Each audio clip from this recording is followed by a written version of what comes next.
গুরু বন্দনা আমরা এভাবে করি। এভাবে এখন আমাদের চন্দ্রপাঠ পাঠ প্রভুর শ্রীহস্তে লিখিত চন্দ্রপাত হরিকথা গ্রন্থে চন্দ্রপাত একটা অংশ। চন্দ্রপাত পাঠে প্রভুর কথা, চন্দ্রপাত পাঠে জগতের মঙ্গল হয়, অকল্যাণ দূর হয়। আমরা মহানাম সেবক সংঘের সদস্যদের আমি অনুরোধ করব সবাই একই সাথে চন্দ্রপাত পাঠ করবেন। আর আগামীকাল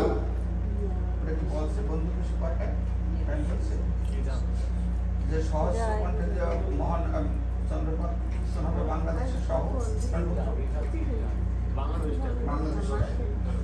সেটা বললেন। তো আমরা চন্দ্রপাত পাঠ শুরু করব। শ্রী হরি শরণাম, শ্রী হরি শরণাম, শ্রী হরি শরণাম। রাধা কৃষ্ণ ধাম কৃষ্ণ প্রয়াস ভবন মহামহ শশমিগ ভক্তাবেশবন বনমোদিগলে দুষ্ট শিষ্টান সংনিষ্টান দিবান্ধবন চন্দ্রপাত হরে প্রলয় লবন্ধ ভয় মোক্ষণ মণ্ডন পাপ পূর্ণ এলুরে দুর্জয় ভবন ভয় ভবন ভবন হায় হায় হায় রে কীর্তি হয় ওই পটবন্ধবতন শেষ শেষ শেষ গইতি হরিপতন ওই শ্রী গৌরাঙ্গ ভঙ্গ সাঙ্গ উপঅঙ্গ ভক্ষণ কাঙ্গমা দয়াময় ধনদয় কীটকটাক্ষ নয়মন প্রলয় সংলয় লয় হাত নম ধামন ধান্তি কান্তি শশমিগ কামক্ষেম কাঙ্কিগমা দুর্দস্য রহস্য কয় পঙ্গু পঙ্গু ভঙ্গমা হা হা উদ্ধার চন্দ্র সচন সাচন চন্দ্রমা কামান্য মান্য মন অয়ঙ্গমা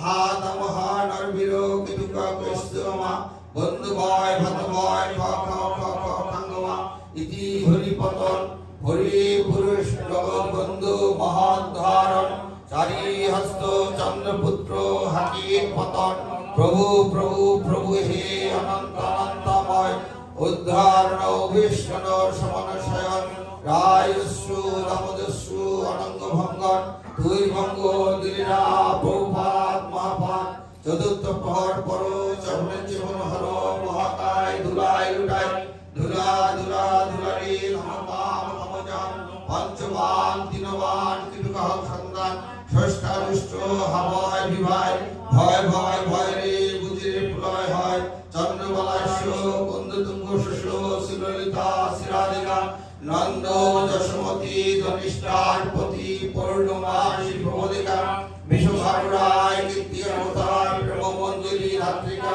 দামাত সুতরাকো সীতারাম ঠাকো একাকী দশাত্মিকা পঞ্চম বর্ষ শিশু উদ্ধরণে ভাসে তাপত্রাস পাতপাস কীটকশে আসে কীট কীট কীট রে হরিপাত করিলে হা পদ্মা দুগ্ধারা শিবদ বিধান বন্ধুপাত অকস্মাৎ জমগ্রি গান জম জম জমা হরিপাত করণা অ আ ই উ চন্দ্র চন্দ্র চন্দ্র এক দুই তিন চারি অন্ধ্র অন্ধ্র অন্ধ্র ওই ওই ওই গো দারুণ কীট সন্তান ত্রিহস্ত দুই অক্ষী এক নাসিকা অকৃতি একমাগম অকাকারিকা তুই তুই তুই রে হরিপতন কারণ ইতিমাত্র হরি তোরা আত্মশুচি উদ্ধারণে একোতক তত্র মতাত ভক্ত রক্ষ উচ্চারণে গায় রায় গায় ভাইবে ভয় ভূতি ভীতি বিভারণে অভঙ্গ ভঙ্গ ভঙ্গ নঙ্গতি বিদায়নে আলালুলিল খল খল খলবিল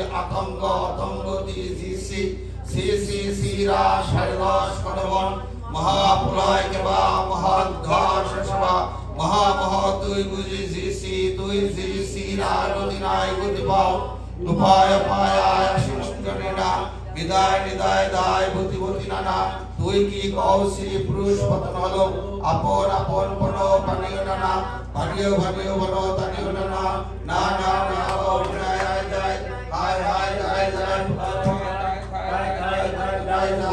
হরি হরি হরি ক মহানাম মহানাম হে ত্রিকাল ফলবলঞ্চারণ দ্বিতীয় লবণ অনরে আত্মনিদান ওরে গুরুরে রে আত্মঘাত মহাপাত সন্দর মন্দর মা সদন সদন আমন আমন মন পুরুষোত্তম দুই সুদরে মহাঘাত মহাপাত আপদা তোমার আমর পর পরম পর হে পতিত পাপবঞ্চন রে রে রে রে কি হলো হরিনাম হে বিরাম পরিণাম বিরাম বন্ধুবা দ্বিতীয় আপন শিশি শিশি দয় নাই মহারথ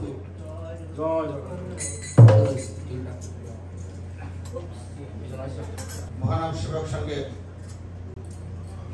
মহানাম কীর্তন হরিপুর জগৎবন্ধু মহাধারণ চারিয়াস্য চন্দ্রপুত্র হাতি পতন প্রভু প্রভু প্রভু এই অনন্ত অনন্তময় আমরা এই কীর্তন করি, তার সাথে আমরা আরো ব্রহ্মনামও করি।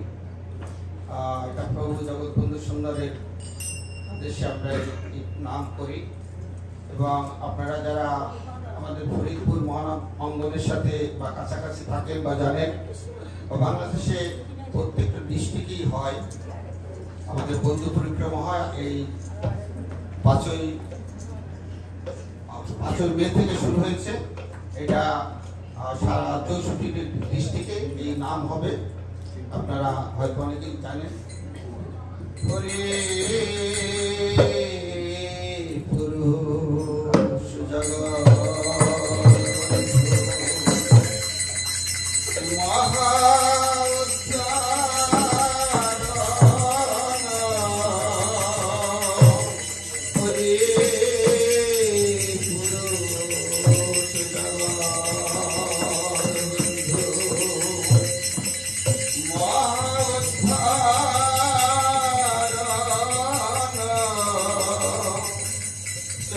হস্ত চন্দ্রপুত্র হাতি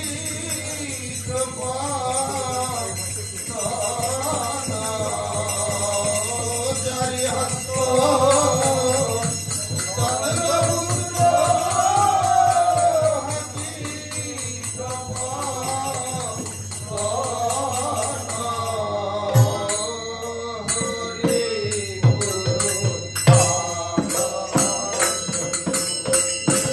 Ah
Krishna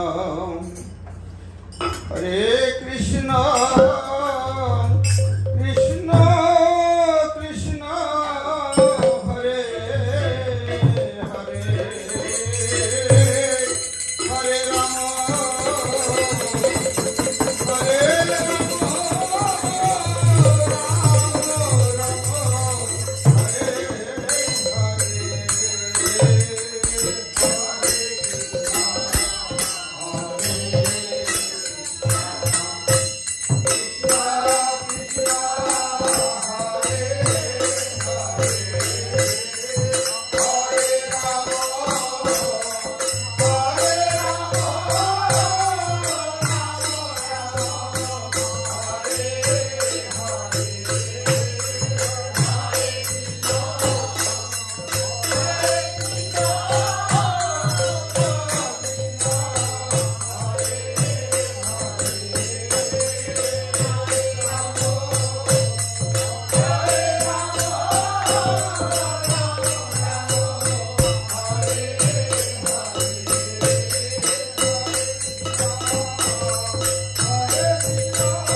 এখানে আসবেন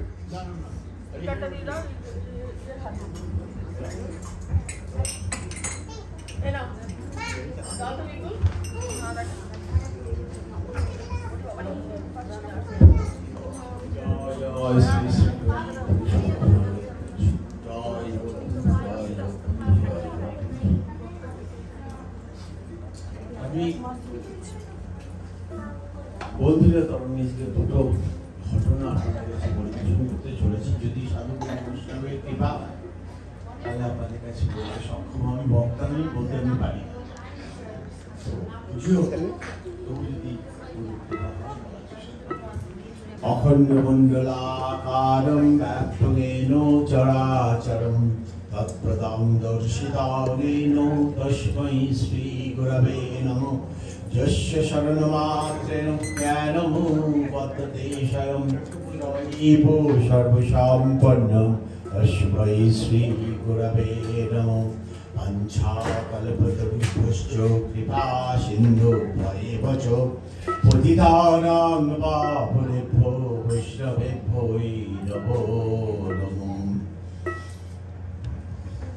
ব্রজলীলা গৌরলীলার মহাসম্মেলন, হরিপুরুষ জগৎবন্ধু মহা উদ্ধার, রাধাকৃষ্ণ মিলিত তনু শ্রী গৌর সুন্দর, আর নিতাই গৌর মিলিত তনু শ্রী বন্ধু সুন্দর। গৌরলীলা কৃষ্ণলীলার পরিশিষ্ট, গৌর এসে কৃষ্ণের রাধাকুণ্ড শ্যামকুণ্ড গিরিগোবর্ধন সর্বরী উদ্ধার করছে। এইরকম বন্ধুরা হচ্ছে গৌর লীলার বৈশিষ্ট্য। মাত্র 155 বছর আগে বন্ধুটা পারাধামে সীতারামবৃত্তিতে আবির্ভূত হয়েছিলেন। তিনি অজনী সম্ভবা, তার অনেক আদেশ উপদেশ গ্রন্থাবলী ভর্তি রচিত হয়েছে।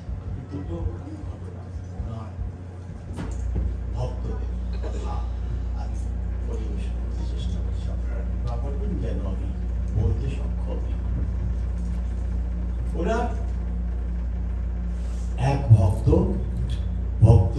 অতুল চম্পটি, উনি ওনাকে ডাক নাম হরিবলা।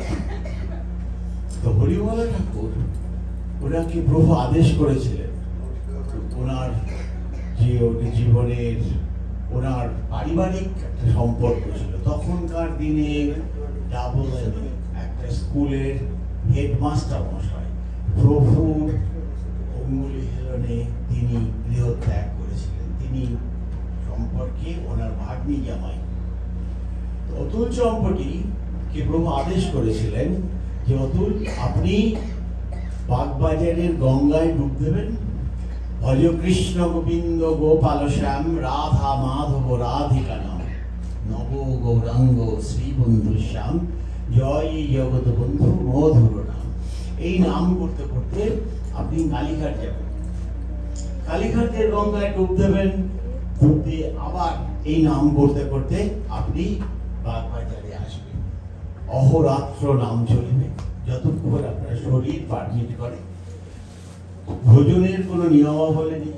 যদি কেউ অযাচিত ভাবে দেয় আপনাকে সেবা করবেন, নালে সেবার কোনো নির্দিষ্ট সময় থাকবে না। এই অযাচিত প্রেমধারা অতুল চম্পটি প্রভুর আদেশ অক্ষরে অক্ষরে পালন করতেন। প্রতিদিন সকালবেলায় উঠে উনি গঙ্গায় ডুব দিয়ে নাম করতে করতে কালীঘাট যেতেন, কালীঘাট থেকে আবার ফিরে বাগবাজার আসতেন। হঠাৎ একদিন উনি যাচ্ছেন আমাদের হক মার্কেটের পাশ দিয়ে কীর্তন করতে করতে যাচ্ছেন। তখন হঠাৎ করে হক মার্কেটের অসাধু লোকজন তো পৃথিবী সর্বত্রই আছে, ওনার হরিনামে ওনাদের খুব ভালো লাগতো না বোধ হয়, বা যেটাই হোক কারণ, তো ওনারা পাঠা বা পশুর যে নারী বুড়িগুলো ছিল সেগুলো ওনার গলায় জড়িয়ে দিয়েছিল। তো সেই দিয়ে উনি নাম করছিলেন, ধাক্কা দিয়ে ফেলেও দিয়েছিল। বৈষ্ণবতা, দৃঢ়তা, নিষ্ঠা, একাগ্রতা, কত কিছু থাকলে তবে একজন মানুষ বৈষ্ণব পদবাচ্য হয়। এই অতুল চম্পটির জীবনে তার উৎকৃষ্ট প্রমাণ। তিনি ধাক্কা খেয়ে পড়ে গিয়ে উঠে গিয়ে আবার নাম করতে করতে কালীঘাটে এসেছেন। কালীঘাটে গিয়ে ডুবলি আবার উনি ফিরে এসছেন। তখন প্রভু আমাদের আছে চাষাধোপা পাড়া রামবাগানে এসে যেই অতুল চম্পটি সন্ধ্যা আগত প্রায়, তখন উনি দাঁড়িয়েছেন। তখন প্রভু ভিতর থেকে ডাক দিয়েছেন, অতুল আমাকে এক গ্লাস জল দাও। অতুল চম্পটি বলছেন, প্রভু এখন তো আমি স্নান না করে আপনাকে জল দিতে পারবো না। বলছে, কেন, কি হয়েছে? স্নান করতে লাগবে কিসে? বলছে, আমার সাথে এই এই ঘটনাগুলো হয়েছে। প্রভু বললেন যে আচ্ছা অতুল, আপনি যখন আপনার সাথে যখন এইরকম কার্যগুলো করা হচ্ছিল তখন কি আপনি তাদের কোনো অভিশাপ দিয়েছেন? না। আপনি কি নাম বন্ধ করেছিলেন? না। আপনি নাম করতে করতেই গেছেন, আপনার হাতে করতাল, মুখে হরি নাম, তাহলে আপনি অশুদ্ধ হলেন কিভাবে? আপনি চিরশুদ্ধ। আপনি এই অবস্থাতেই আমাকে জল দেবেন, আমি সেই জলই খাবো। এবার চিন্তা করে দেখুন, আমাদের সাধারণ মানুষ আমরা কত নিয়ম কানুন মেনে ঠাকুর পুজো করতে যাই। আমার প্রভু এত দয়াল ছিলেন, এত উদার ছিলেন, উনি সর্বদ্রষ্টা, তিনি সব দেখতেন, তিনি জানতেন। সেই জন্য অতুল চম্পটিকে নির্দেশ দিয়েছিলেন এবং অতুল চম্পটি তা অক্ষরে অক্ষরে পালন করেছে। হচ্ছে 1 নম্বর ঘটনা। দ্বিতীয় নম্বর, অতুলকে ডেকে প্রভু বললেন, অতুল, তুমি সোনাগাছি পতিতাপল্লীতে গিয়ে নাম করবে।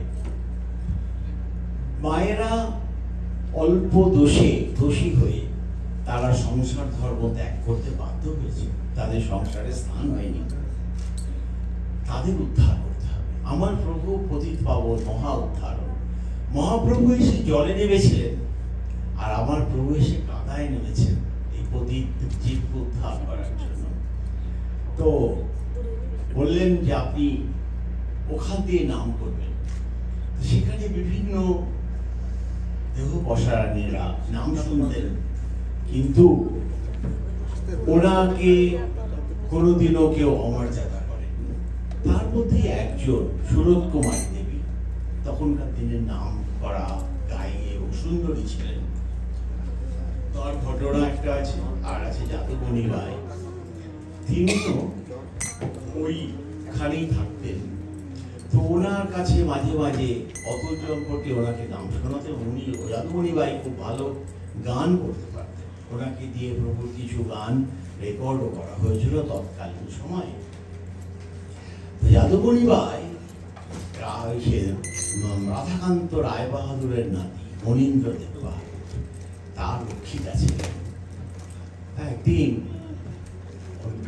রাধাকান্ত দেব বাহাদুরের নাতি রায় বাহাদুর নিয়ে এসছেন। তখন চম্পটি ঠাকুরও এসছেন। চম্পটি ঠাকুরকে দেখিয়ে বলছেন যে, ঠাকুর, তুমি কি আমার বাবুটাকে একটু সুপথে লাগাতে পারো না? তার কি সুমতি দিতে পারো না? বলছে, হ্যাঁ পারি। উনি যদি আমার সঙ্গে ফরিদপুর যান, তাহলে আমি আমার প্রভুর সঙ্গে দেখা করে দিতে পারি। তখন উনি ওনাকে বললেন, আচ্ছা হ্যাঁ, তাহলে আমি যাবো। ফরিদপুর গেলে প্রভু দর্শন হবে। মনীন্দ্রনাথ বাহাদুর খুব আগ্রহ সহকারে বললেন, হ্যাঁ আমি যাবো, আপনার সঙ্গে ফরিদপুর যাবো। একদিন সকালে ফরিদপুর উদ্দেশ্যে রওনা হলেন। তো যাত্রাকালে তিনি 2 বোতল মদ সাথে নিয়েছিলেন গাড়িতে সেবা করার জন্য। এই ধরনের মানুষ ছিলেন তিনি। তিনি রাত্রে ট্রেনে পরের দিন সকালে গিয়ে ফরিদপুরে পৌঁছেছেন। হাঁটতে হাঁটতে শ্রীঅঙ্গনে গেছেন। শ্রীঅঙ্গনে গিয়ে উনি প্রভুর দর্শনের জন্য দূরে অপেক্ষা করছেন। তখন প্রভু হাততালি দিয়ে আমাদের চম্পটিকে ডেকেছে। চম্পটি বলছে, মনীন্দ্রনাথ রায় বাহাদুর এসছেন আপনার দর্শন। প্রভু বলছেন, আপনি এক্ষুনি ক্ষৌরকার্য দিয়ে ওনার মস্তক মুন্ডন করে ওনাকে আর মুন্ডন করতে বলুন। এখন বড়লোকে ধনী মানুষের ছেলে, ওরকম উনি প্রভুকে দর্শন করতে এসছেন, সেই আশা নিয়ে এসছেন, এসে ওনার বলছে মস্তক মুন্ডন করতে। উনি কি করে বলেন? অতুল চম্পটি খুব লজ্জিত এবং দুঃখিত, কিন্তু এই কথা অন্যথা হওয়ার উপায় নেই। এখন কি করবেন? উনি বললেন, ভয়ে ভয়ে এসছেন। মনীন্দ্র রায় বাহাদুর বলছে, কি বললেন? প্রভু কি বললেন? বলুন বলুন। ঠাকুর মশাই বলুন, প্রভু কি বললেন? বলছে, আসলে কথা কি জানেন? প্রভু বললেন যে আপনার মস্তক মুন্ডন করতে।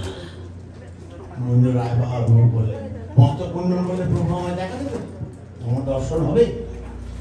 তা তো বলতে পারি না, তবে মস্তক মুন্ডনের আদেশ হয়েছে। বলছে, হ্যাঁ, মস্তক মুন্ডন করলে যদি প্রভু আমাকে দর্শন দেন, আমি মস্তক মুন্ডন করব। এবার ক্ষৌরঘাট থেকে ওনার মস্তক মুন্ডন করার আরম্ভ হয়েছে। যখন আর্ধেকটা হয়েছে, সেই অবস্থায় প্রভু আবার হাততালি দিয়েছে। অতুল চম্পটি আবার দৌড়ে গেছেন, কি নির্দেশ। ঘরের সামনে গিয়ে দাঁড়িয়েছেন, বলছেন, অতুল, এখন এই অবস্থায় এই মুহূর্তে আপনারা দুজনে ফরিদপুর স্টেশনে যাবেন, 3য় শ্রেণীর কামরার টিকিট কাটবেন, দুইজনে এক্ষুনি কলকাতা ফিরে যাবেন এবং দুজনে দু সাইডে বসবেন, রাস্তায় কোনো বাক্যালাপ হইবে না এবং তৃতীয় শ্রেণীর কামরায় যাবেন। এবার তো বিরাবেগে বস্ত্রাঘাতের মতো নতুন চম্পতি আবার মুখ চোখ কালো কালো কালো মাঝু হয়ে এই মনীন্দ্র রায় বাবুকে বলছেন যে হ্যাঁ মানে আসল কথা মানে প্রভু আমাকে যা বললেন সেটা আপনাকে বলাটা সমীচীন কিনা তা বলতে পারছি না, কিন্তু প্রভুর আদেশ তো লঙ্ঘন করার উপায় নেই। তা প্রভুর আদেশ দিয়েছেন আমাদের এক্ষুনি কলকাতা ফিরে যেতে হবে। তা মনীন্দ্র রায় বাহাদুর একটু স্তম্ভিত হলেন, বললেন দর্শন হবে না? সেরকম তো নির্দেশ উনি দিলেন না। এখন ওনাকে নিয়ে তৎক্ষণাৎ শ্রীরঙ্গন থেকে বেরিয়ে ফরিদপুর স্টেশন থেকে উনি ট্রেনে উঠে কলকাতা রওনা হয়ে গেলেন এবং প্রভুর নির্দেশ মতন কেউ কারোর সাথে কোনো কথা বললেন না। মজার ব্যাপার দেখুন, প্রভুর কি কৃপা, প্রভুর কি করুণা, কাকে কিভাবে করুণা করবে কেউ জানি না আমরা, অমোঘ করুণা। এবার মনীন্দ্র রায় বাহাদুর যখন শিয়ালদা স্টেশনে নেমেছেন তখন অতুল চম্পটিকে বলছেন আপনার প্রভু যে সত্যিকারের প্রভু সেটা তিনি প্রমাণ করে দিয়েছেন। এবার অতুল চম্পটি বলছেন কেন, প্রভু কি করলেন? বললেন আমি মনীন্দ্র রায় বাহাদুর কলকাতা শহরের এমন কোনো মন্দিরে বা কোনো অনুষ্ঠানে যাই যেখানে আমাকে ফুলমালা দিয়ে সম্বর্ধনা করে অভ্যর্থনা করা হয় না। সেই মনীন্দ্র রায় বাহাদুরকে উনি কেশ মস্তক মুন্ডন করে আমাকে কলকাতায় পাঠালেন। তা পাঠাবেন না কেন বলুন? উনি ওনার প্রভুচিত কার্যই করেছেন। উনি আমাকে যে কত করুণা করেছেন, উনি আমার নাম নিয়েছেন, উনি আমাকে নির্দেশ দিয়েছেন, আমাকে আদেশ দিয়েছেন, আমি ধন্য। অতুল চম্পটি বলছেন আপনার তো দর্শন হলো না। বলছি এর থেকে বেশি উনি কৃপা করতে পারেন না, ওনার কৃপা করার আর ক্ষমতা নেই। উনি যা করেছেন আমার জীবনে এত বড় কৃপা, এত করুণা আমি কোনোদিনও কারোর থেকে পাইনি।